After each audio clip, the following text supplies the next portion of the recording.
Hi, I'm Dr. Stephen Bruhl with Mercy Cardiology Specialists. I received my medical training from the University of Toledo Medical Center, and I've been treating patients with cardiovascular disease for the last 9 years.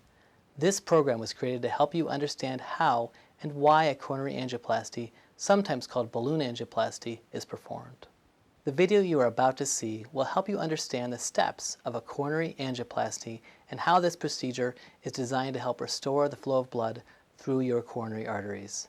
You will also learn what you might expect before and after your angioplasty surgery. If there is any information you need repeated, you can watch the video as many times as you wish. Please share this program with family and friends so they can better understand your coronary angioplasty procedure and provide you with support.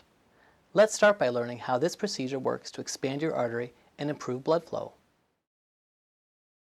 If you or someone you know has recently had a coronary angioplasty procedure, this video will help you understand the steps of the procedure and how it restores blood flow to your heart.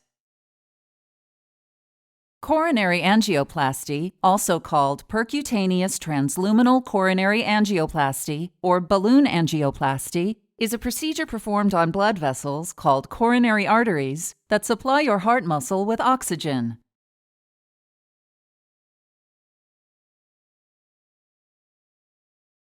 This procedure is designed to restore blood flow through coronary arteries that are narrowed or clogged by a buildup of a fatty substance called plaque.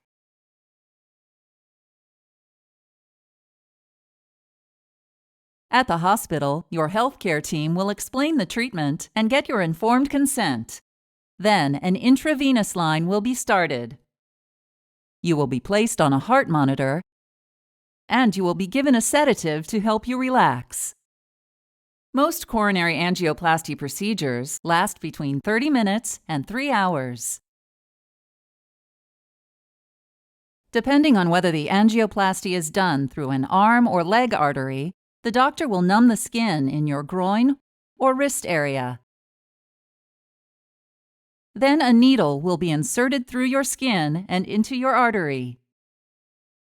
Once the needle is placed, a flexible guide wire will be passed through the needle into your artery. The needle will be withdrawn and exchanged for a small flexible tube called a sheath, permitting access to your artery. You may feel pressure when the doctor inserts the sheath through the skin into your body, but you will not feel the movement inside your artery. Next, the guide wire will be advanced up to your heart. A flexible tube, called a catheter, will be advanced over the guide wire and brought into position near your coronary arteries. The procedure will be monitored using an X-ray imaging device called a fluoroscope. At this point, your doctor will remove the guide wire, position the tip of the catheter just inside the coronary artery to be treated, and inject a special dye. The dye allows the fluoroscope to see inside your coronary arteries and take X-ray images called angiograms. Any blockages will be clearly identified as the arteries fill with the dye. Once the blockage is identified, your doctor will insert a flexible guide wire into the artery. A balloon-tipped catheter, called an angioplasty balloon, will be advanced over this wire and into position at the site of the blockage. Inflation of the balloon expands the narrowing and improves the blood flow.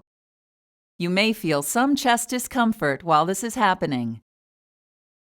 Afterwards, your doctor will withdraw the deflated balloon from your artery, leaving the guide wire across the treated area. Often, a small tube called a stent that looks like a wire mesh will be placed in the treated area, acting like a scaffold to help prevent the artery from closing back in. A properly sized stent, chosen by your cardiologist, that is compressed on the balloon, is advanced into the artery over the same guide wire.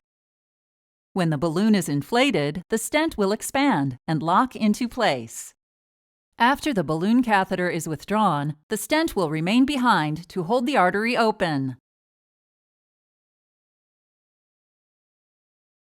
After your procedure, a bandage will be applied over the artery that the doctor used to get up to your heart. You may be asked to lie on your back for several hours, during which time you will be checked periodically for any signs of bleeding or chest pain. You may be discharged home on the same day or after an overnight stay in the hospital. Thank you for watching this program. I hope you found the information about your coronary angioplasty helpful. If there's anything you would like to see again, you can simply visit the main menu and replay any video. I encourage you to share your feelings and questions honestly with me and my staff. Communication is an important part of our relationship. It will help us better manage your treatment and overall health.